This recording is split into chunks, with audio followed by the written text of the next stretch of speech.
Buenas tardes, vamos a empezar esta charla de estadística descriptiva. En esta primera parte de la charla hablaremos de estadística descriptiva univariante. La estadística descriptiva, como ustedes saben, es aquella que se ocupa de resumir y explorar los datos de una muestra. En algunas ocasiones se piensa que la estadística descriptiva va a aportar menos información de lo que aporta la estadística inferencial, pero tiene diferentes usos más bien. La estadística descriptiva es importante porque es la estadística de la certeza. Si yo realizo un estudio sobre hemorragia posparto y complicaciones de la hemorragia posparto y trabajo con 100 mujeres, esas 100 mujeres son las pacientes o unidades muestrales a las que yo vi. La estadística inferencial se basa en probabilidad y no en certeza. De ahí a que la estadística descriptiva sea importante, porque se basa con los datos que yo pude observar. Estoy seguro de las observaciones. Vamos a recordar qué son las variables. Las características de los eventos de interés son llamadas variables. Y estas estadísticas pueden referirse a variables demográficas como el sexo y la edad. Si estamos haciendo un estudio de pacientes con diabetes, por ejemplo. Otras de tipo antropométrico como podrían ser el peso, la talla, el índice de masa corporal, la presión arterial. Variables clínicas, bioquímicas como glicemia, hemoglobina glicosilada, triglicéridos. Y otras pues podrían ser la presencia de comorbilidades y de signos o síntomas. También generalmente vamos a encontrar en las publicaciones y en las investigaciones otras variables a las que se hace referencia como variables de intervención, como podría ser la administración de un medicamento o una cirugía. Y las variables de desenlace, que también son importantes, son aquellas variables a las que les llamamos variables dependientes, como la muerte, la supervivencia y la discapacidad. Pero en estadística nosotros vamos a clasificarlas de otra forma. Todas esas características se llaman variables porque pueden tomar diversos valores entre diferentes individuos. Una persona puede pesar 45 kilogramos y otra 50. Pero esas características también pueden variar en la misma persona.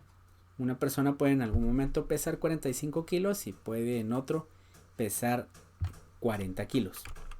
Lo importante es de que debemos de recordar el concepto de variación y de que estas características que nos interesan al tomar diferentes valores son variables desde el punto de vista de la investigación y la estadística. Tenemos una forma de clasificar las variables que es la forma más universal, y esto es variables categóricas, las que no se pueden medir o cuantificar, y numéricas, las que sí se pueden medir o cuantificar. Para ello tenemos entonces que las variables se clasifican en categóricas o numéricas, pero aún así existe una subclasificación y esto se llama escala de medición. Esto corresponde al nivel de medida de una variable. Es una clasificación acordada con el fin de describir cuál es la naturaleza de la información contenida dentro de números asignados a un objeto, es decir, a una variable. Según la teoría de las escalas de medida, hay ciertas operaciones que van a estar implícitas en diferentes tipos de variables. Por lo tanto, podemos hablar también de que hay unas variables que aportan menos información y otras que aportan más. Esto es, unas tienen mayor jerarquía que otras. Y también es importante el término de variable aleatoria. En ciencias de la salud, ese término nos está hablando de que una variable puede tomar diferentes valores y que ese valor no se puede predecir porque el valor depende de una gran cantidad de factores y no se pueden estudiar todos esos factores. Por ejemplo, el nivel de hemoglobina de un niño podría depender de su estado nutricional, del grado de actividad física que presente, de su alimentación, de si tiene o no un proceso patológico agudo o crónico, de muchas razones. En ese caso, predecir esa variable es muy difícil. En el laboratorio se puede hacer predicción y por eso existen lo que se conocen como variables controladas. En algunos casos se puede hablar de esas variables, pero todas las variables de interés en bioestadística son variables aleatorias. Entonces recordemos que se puede hacer una clasificación de las variables a través de el tipo de la escala y algo más que es la subescala. El tipo, ustedes saben de que solo pueden ser cualitativas o cuantitativas. Y para ello tenemos que las variables cualitativas se dividen en escala nominal y escala ordinal. Las cuantitativas en intervalo y razón. Y asimismo, las nominales se van a dividir en dos subescalas, dicotómica y politómica. Por ejemplo, el sexo. El sexo es una variable nominal porque es una variable que no se puede ordenar, solo clasificar. Una persona se clasifica como hombre o como mujer biológicamente. Y al tener solo esas dos posibles clasificaciones, estamos hablando de una variable dicotómica. Las variables que tienen más categorías de respuesta, como podrían ser una enfermedad concomitante, un diagnóstico concomitante que tiene un paciente con diabetes, por ejemplo, ahí vamos a hablar de que ya que hay varias categorías, se le va a llamar subescala politómica, pero siempre tiene la característica que no se puede ordenar. Luego está las variables que son ordinales. Estas son todavía clasificaciones, pero que se tienen la propiedad de ordenarse. Por ejemplo, el bajo peso está antes del peso normal y eso antes del sobrepeso y la obesidad. Es una variable ordinal y muchas veces esas variables ordinales se codifican con números, como lo que aparece acá. Hacemos referencia, por ejemplo, al estado nutricional 1 como bajo peso, al 2 como normal y así. Pero esto no significa que sean números, porque para que sean números deben de cumplir con ciertos requisitos. Y un requisito importante es el de la distancia. La distancia es, por ejemplo, entre una persona que pesa 50 kilos y otra que va a pesar 51 kilos, hay una distancia exacta de una unidad. Esa misma distancia es la que existe entre 62 kilos y 63 kilos. Los números tienen distancias estandarizadas, que son divisiones expresadas en un sistema métrico, como en este caso el sistema métrico podría ser decimal, ¿no? Bueno, luego está después de las variables cualitativas, las variables cuantitativas. Las variables cuantitativas, las más sencillas son las de intervalo. Esas variables de intervalo son las que no tienen un cero absoluto. ¿Qué significa no tener un cero absoluto? Significa tener un cero relativo. Pero el cero relativo nos está hablando de que no hay ausencia de la propiedad. Simplemente es un valor de referencia. Por ejemplo, en un termómetro vemos la escala Celsius y los 0 grados de la escala Celsius nos están hablando únicamente de que es un punto de referencia. Y en ese punto de referencia es en el punto en el que el agua se puede congelar. Pero la escala Fahrenheit tiene otro cero, otra referencia. Por lo tanto no existe el cero absoluto. Cuando sí existe el cero absoluto, estamos hablando de escalas de razón. Por ejemplo, si tenemos una balanza y esta balanza tiene aquí un platillo. La balanza me está marcando 0 gramos o 0 kilogramos dependiendo de las unidades que pueda medir. Eso indica que sobre el platillo, sobre la balanza, no hay nada. Es decir, está ausente la propiedad que se está midiendo, que en este caso es el peso. Eso es un cero absoluto, la ausencia de la propiedad medida. Y por lo tanto, estas escalas van a tener diferentes jerarquías. La que tiene mayor jerarquía es la escala de razón, pero estas a su vez se pueden dividir en discretas y continuas. Las discretas van a ser las puntuaciones, por ejemplo, las puntuaciones de un cuestionario psicométrico o de conocimiento, y si son continuas podrían ser los grados centígrados o los grados en la escala Fahrenheit. Entonces lo discreto y lo continuo es discreto que no tiene divisiones, continuo que sí. Se entiende mejor el ejemplo cuando estamos hablando de una variable de razón. Una persona que tiene 0 hijos no tiene hijos. Y la variable hijos, número de hijos, es discreta. Porque una persona puede tener 1, 2 o 3, pero no puede tener 1.5, 1.8. La variable peso, esa sí tiene posibles divisiones, incluso la edad. Solemos decir que la edad al expresarle en años es una variable discreta, pero en realidad la edad es continua, porque esos años se pueden dividir en varios segmentos. Es posible dividir en pequeños trozos. Cuando el número de hijos, eso no se puede dividir. Ya que hemos hecho el resumen de estas variables, su clasificación, podemos hablar ya de la estadística que se utiliza. Bueno, también veamos otra cosa. Las variables duras y las variables blandas. Variables duras son aquellas que tienen una escala de medición fuerte.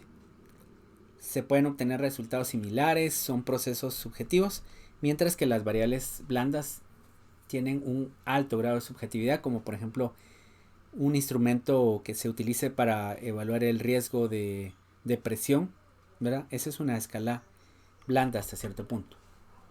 Y por otro lado, la denominación que se hace de variable dependiente e independiente. La variable dependiente es aquella que, como su nombre lo sugiere, depende de otra. Sus valores van a depender del resultado de otra variable, que es la variable independiente. Entonces la variable independiente es aquella que puede producir modificaciones en otra variable, o sea, la variable dependiente. En epidemiología, cuando hablamos de epidemiología, podemos hablar de variables respuestas o variables desenlace. Y cuando hablamos de variables independientes, les vamos a llamar generalmente factores. Ahora, aquí están las propiedades de estas variables. Las vamos a pasar rápido para ya hablar de los procedimientos estadísticos. Y veamos rápidamente el procedimiento de degradación de variables. La degradación de variables tiene que ver con pasar una variable de una escala fuerte a una escala débil. Por ejemplo, la presión arterial sistólica, la tienen aquí, es una variable continua. Y si ustedes clasifican a una persona como que es un hipertenso grado 1, estamos convirtiendo eso a ordinal, porque estamos hablando de grados de hipertensión. Pero si vamos a convertir esa presión arterial de 129/90 a ser o no hipertenso, entonces estamos convirtiendo esto a una variable nominal dicotómica. De esta escala hemos pasado a esta otra. Hacer el procedimiento contrario no se puede, ¿verdad? Porque si recolectamos, por ejemplo, la edad en rangos en un cuestionario, no podemos adivinar luego cuántos años tenía exactamente una persona que estaba clasificada como entre 20 a 25 años. Y la estadística univariante, que es la primera parte de la estadística descriptiva, que la veremos en esta unidad, se refiere a los procedimientos para analizar las variables una por una. Y recordemos de estadística que un estadístico es una medición aplicada a una muestra. Por ejemplo, el valor mínimo de la edad, o sea, la edad de la persona más joven en un grupo de pacientes, ese es el estadístico que se llama como el mínimo, y el máximo es el valor más grande.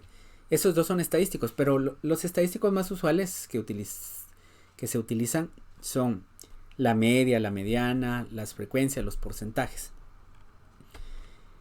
Ahora veamos rápidamente este cuadro que nos va a resumir los procedimientos que se podrían utilizar en función del tipo de variables. Ya sabemos cuáles son las variables cualitativas y sus respectivas escalas de medición. Por ejemplo, las variables dicotómicas como el rechazo de injerto se van a resumir a través de conteos y porcentajes. Y el gráfico que debería de utilizarse es el gráfico de pie y el gráfico de barras, cualquiera de esos dos. De hecho, para variables dicotómicas se puede usar el pie, pero para variables que tengan más de dos categorías y para variables ordinales no debe utilizarse la gráfica de pie o de sectores. Las variables politómicas, que son variables nominales que tienen varias categorías y no solo dos, esas se pueden resumir siempre con conteos y porcentajes, pero se pueden utilizar lo que se conocen como los gráficos de barras. Si las categorías son muchas, se pueden utilizar los gráficos de barras horizontales. Las variables ordinales, esas variables podrían tener pocas categorías, como el Child-Pugh, por ejemplo, que tiene 3 categorías, o podrían tener más categorías, como una escala de Likert que tiene 9 categorías. Cuando tenemos varias categorías podemos incluso usar medianas y cuartiles. De hecho, hay quienes dicen que las puntuaciones que obtenemos de un cuestionario de conocimientos son variables ordinales y no escalas de intervalo. Y por ello pues se utilizan para su resumen la mediana y los cuartiles. Las gráficas que podemos utilizar van a ser las barras si estamos hablando de conteos y porcentajes, o si resumimos la variable a través de mediana y cuartiles podemos utilizar el boxplot. Por otro lado, vamos a tener ya las escalas cuantitativas. Intervalo, por ejemplo, que sabemos que no tiene un cero absoluto. Para ello se puede utilizar la media, la desviación estándar, la mediana, los cuartiles, los boxplot, los histogramas, las barras de error. Muchas escalas psicométricas deberían de resumirse a través de mediana y cuartiles. Y porque no son variables continuas, generalmente van a ser variables discretas. Hay valores que no existen. Estas, como recordamos, no tienen cero absoluto. Cuando hablamos de escalas de razón, que son las que tienen la mayor jerarquía, como el peso de un paciente, ahí podríamos hablar de todos esos estadísticos anteriores, como la media, la desviación estándar. Pero una cosa que es importante aquí es que si las variables se distribuyen de forma normal, vamos a trabajar su resumen con media y desviación estándar.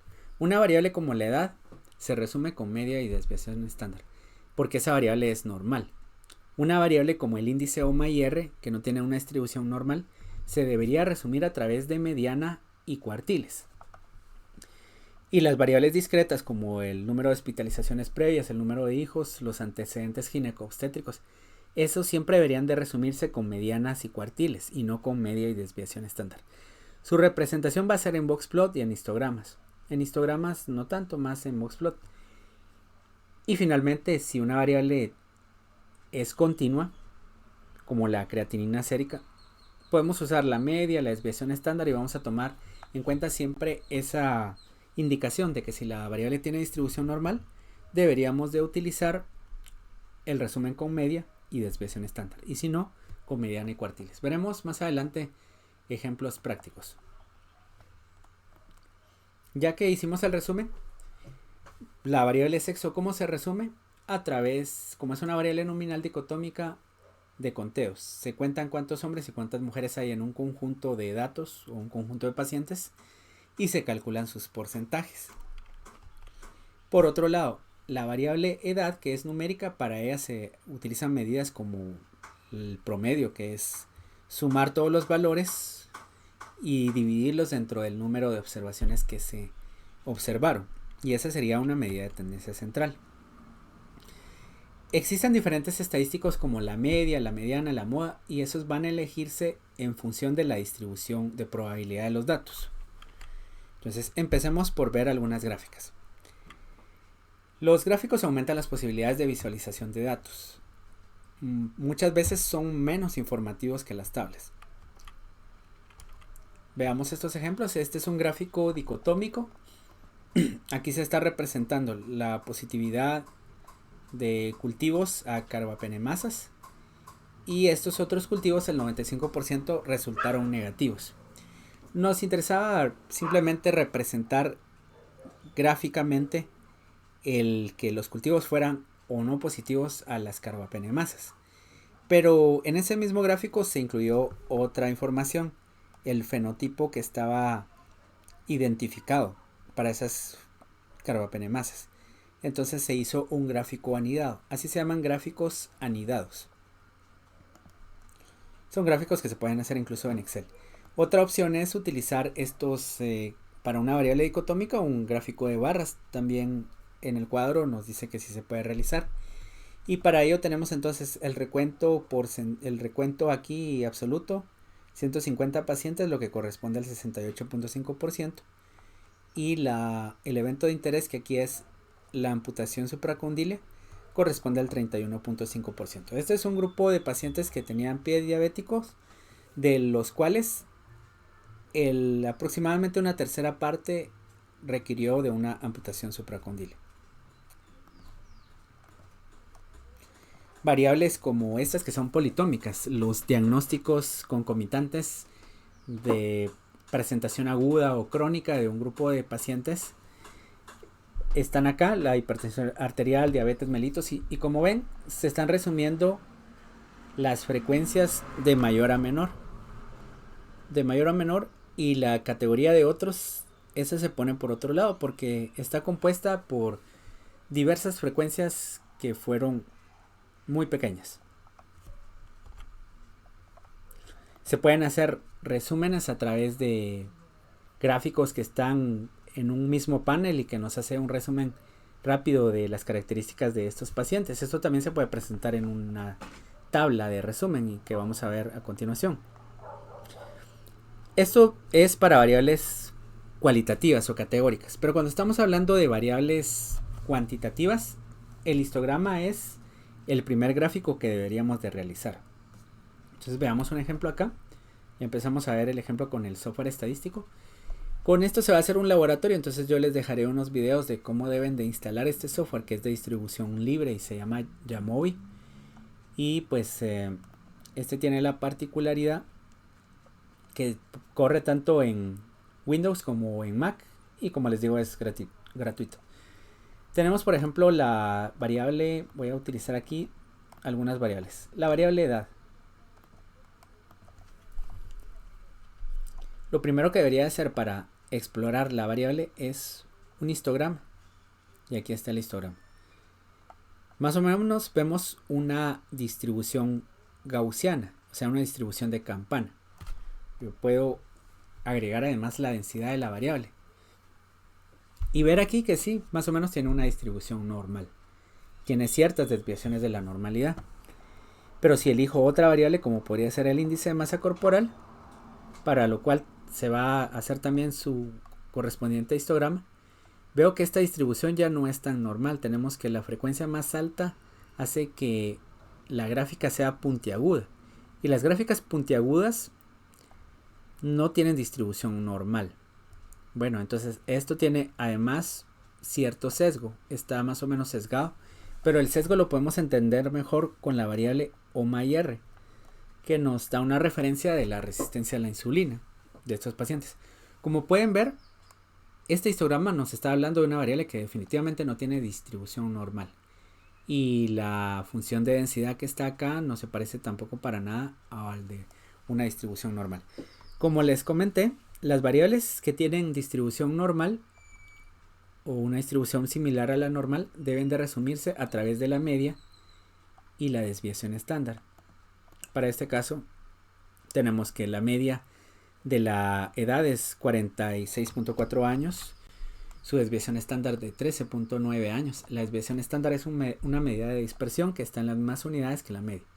Y el índice de masa corporal 27.7 unidades y desviación estándar de 4.53.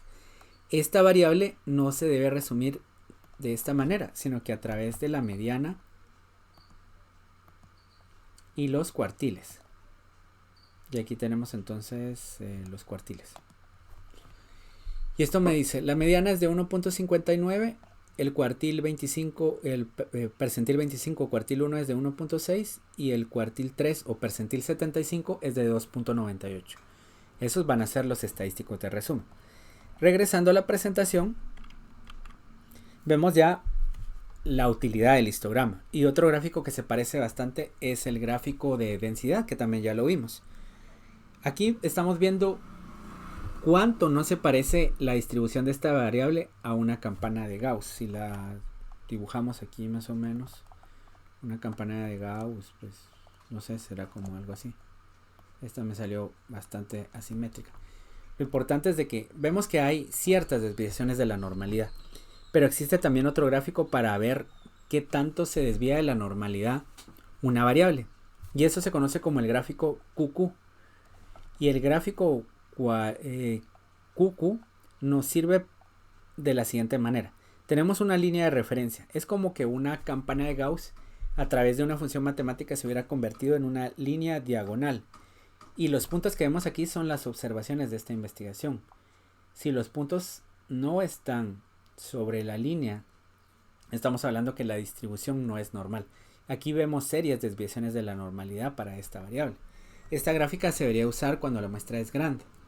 Por ejemplo, si tenemos una muestra de 100 datos, basamos nuestra conclusión de que los datos son o no normales a partir de este gráfico. Veamos ese ejemplo para lo que estamos trabajando aquí en Jamovi. tenemos las mismas variables edad y MC o mayor. Voy a marcar aquí el cucuplot. Y por el momento voy a quitar estos que están acá porque no quiero saber nada de histogramas. Y ya solo me quedaré con los cucú. La edad tiene una distribución bastante normal. Hay puntos y estas son observaciones que se alejan un tanto de la normalidad, pero en general la edad se distribuye de forma normal. La variable índice de masa corporal, esta ya no tiene una distribución tan normal, tiene estas desviaciones que están acá y estas de acá, pero en general se parece a la normal. Mientras que la variable OMA-R, que ya habíamos visto su histograma, vean qué diferencia. Esto, todas las observaciones están muy por arriba, por debajo de esta línea de referencia. Por lo tanto, podemos llegar a la conclusión que esta variable no se distribuye de forma normal. Y luego, tenemos otros estadísticos y otros gráficos que nos van a servir para hacer la evaluación. Aquí tenemos el gráfico que se conoce como boxplot. Este también se conoce como resumen de 5 puntos. Pero lo vamos a ver con los ejemplos que tenemos aquí en Jamovi. Aquí voy a centrarme únicamente en la variable que es no normal, el índice OMA-R. Ya quedamos en que tiene una distribución no normal que se refleja en el cucuplot y en el histograma. Y quedamos en que esas variables no normales deberían de resumirse con mediana y cuartiles. Ya está aquí el cuadro. Ok. Su representación gráfica vale la pena hacerla a través de los boxplots.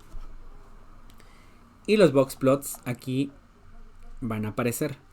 Entonces veamos este boxplot. Hay un video que ya está grabado y está subido a la plataforma, al menos el link, que nos habla de cómo interpretar el boxplot. Pero el boxplot en general se llama resumen de 5 puntos. El primer punto es el valor mínimo.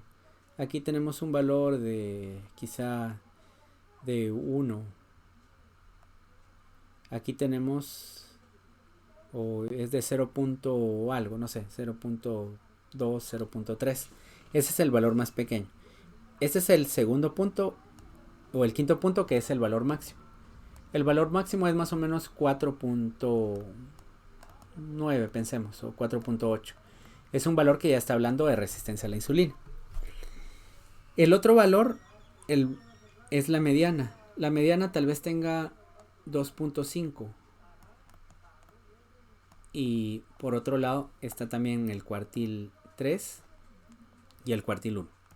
En el video van a encontrar cómo se hace la interpretación de un boxplot, pero lo importante aquí es de que la mediana es el valor que divide a los datos en dos grupos. Si la mediana aquí es 2.5, sabemos que la mitad de mis pacientes tienen un índice OMA-R de 2.5 unidades o menos.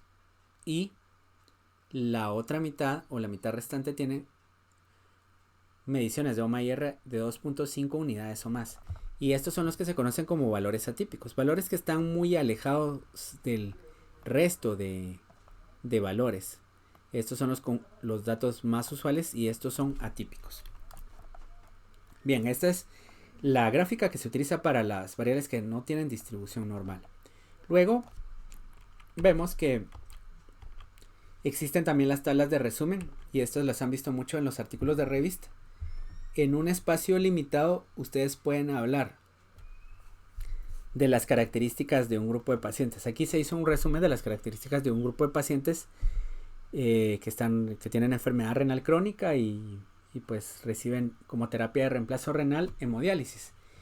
Para este investigador fue importante describir sus características demográficas en función únicamente de edad, sexo, ocupación y procedencia.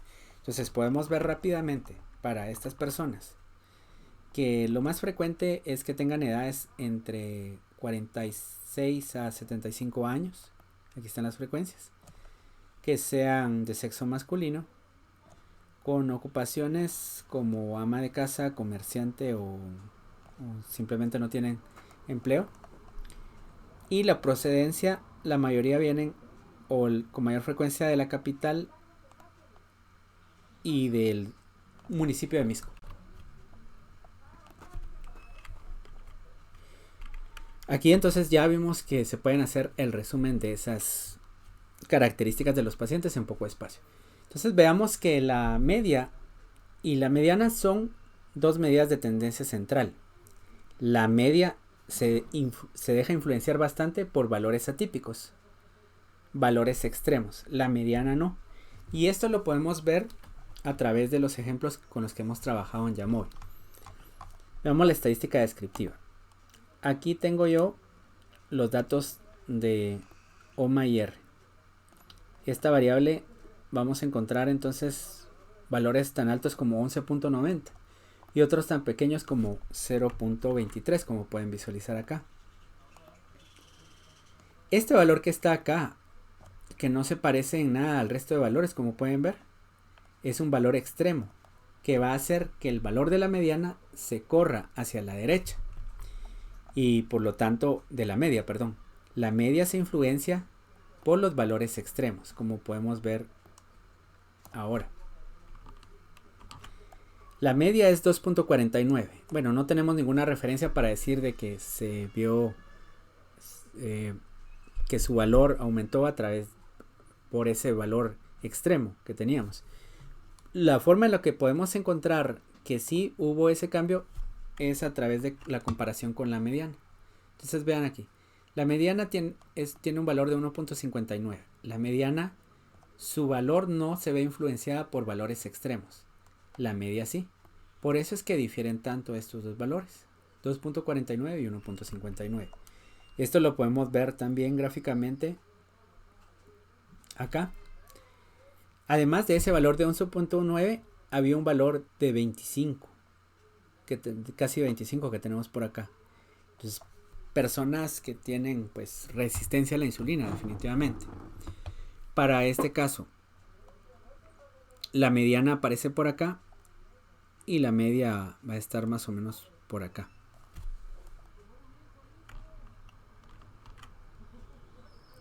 Otra cosa que es importante es que cuando estamos haciendo estas evaluaciones de la normalidad, podemos contar también con las comparaciones entre estadísticos. Veamos las siguientes comparaciones. Aquí estamos comparando la media y la mediana. Como la media y la mediana son muy diferentes, estamos hablando de distribuciones que no son simétricas. Si hacemos una representación de esto, por aquí va a estar la media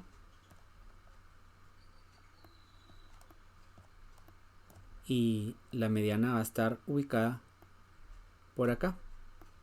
Entonces, esta distancia que hay entre estas dos mediciones nos está hablando de asimetría. Y para eso está el estadístico que se llama el estadístico de distribución de coeficiente de asimetría. Y aquí aparece el coeficiente de asimetría, el skewness. Este coeficiente de asimetría tiene la particularidad de que se va a medir en un rango de menos 1.5 a 1.5. Esos valores o de menos 1 a más 1 nos van a describir distribuciones de probabilidad normal. Pero este valor que aparece acá de 5.18 no está en ese rango. Por lo tanto, también me puede servir para decir que la distribución no es normal. ¿Y cómo se obtiene? A través de la comparación de una fórmula. Bueno, pero en la fórmula está tanto el valor de la media como de la mediana, que ya sabemos que son diferentes. Estos dos, perdón. Bueno, otra cosa es la relación entre la desviación estándar y la media. Vean que la desviación estándar aquí es 3.29 y la media es 2.49. Si la desviación estándar es mayor que la media o es muy pequeña en comparación de la media, estamos hablando que tienen dispersiones muy pequeñas o dispersiones muy amplias. Eso va a influir en la forma del gráfico y para eso existe otro estadístico que se conoce como kurtosis. La kurtosis también se ubica para una distribución normal en rangos de menos 1 a más 1 o de menos 1.5 a más 1.5 y eso también depende del software que se esté utilizando. Este valor que aparece aquí de 32.6 nos está haciendo referencia a una distribución de probabilidad que no tiene una forma de campana, ¿verdad? Entonces aquí vemos que la dispersión tan alta hace que los datos no tengan distribución de campana, la asimetría debida a valores atípicos también hace lo mismo. La asimetría puede deberse a valores atípicos o simplemente puede no deberse a valores atípicos. En este caso se debe más a valores atípicos. Ahora, ya que hemos visto esas propiedades de las variables cuantitativas y que ya sabemos que las normales se resumen con media y desviación estándar y las no normales con mediana y cuartiles, y que ya vemos también los estadísticos de forma, ya tenemos una idea de cómo hacer un tratamiento de los datos. Pero existe algo más que se conoce como la regla empírica. La regla empírica nos dice que en un conjunto de datos que poseen una distribución normal, aproximadamente el 68% de esos datos se van a contener en un rango que va de la media menos una desviación estándar a la media más una desviación estándar. También se debería cumplir que cuando le sumamos y le restamos 2 veces la desviación estándar a la media, ahí van a estar contenidos el 95% de los datos, si la distribución es normal. Y bueno, ¿cómo vamos a calcular eso? Voy a tomar aquí los datos, por ejemplo, de la edad. Y esto lo voy a hacer en Excel. Y lo voy a abrir aquí un documento nuevo de Excel para calcular su media y su desviación estándar. Entonces aquí tengo los datos, calculo la media, el promedio de estos datos y la desviación estándar.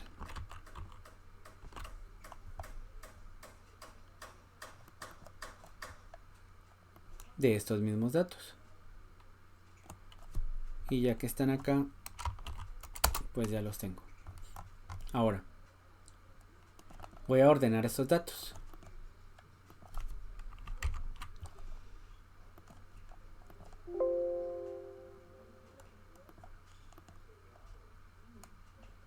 Y los voy a ordenar de menor a mayor, por ejemplo. Ahí están. Y entonces a la media le resto una desviación estándar y a la media le sumo una desviación estándar. Esto me da un rango que va de 32 a 60 y vamos a ubicar ese rango. De 32 a 60 está esto hasta acá. Bueno, ¿cuántos datos hay en ese rango? Yo los voy a contar acá y son 46 datos. En general tengo 66 observaciones. 46 dividido 66, esto me da un 69% más o menos. Entonces aquí le digo formato de celdas a porcentaje. Y me dicen que en este rango que va de la media menos una desviación estándar y la media más una desviación estándar, se cumple que están contenidos el 69.7% de los datos. Esto es muy parecido a lo que nos está diciendo la regla empírica. Que la regla empírica nos dice que en una distribución normal se cumple, por ejemplo, que el 68% de los datos están contenidos en ese rango que ya calculamos. Obviamente hay desviaciones de nuestros datos de edad respecto a la distribución normal, pero más o menos se va a cumplir. Si hacemos ese mismo procedimiento para el índice de OMA y R, ahí sí no se va a cumplir ese resultado.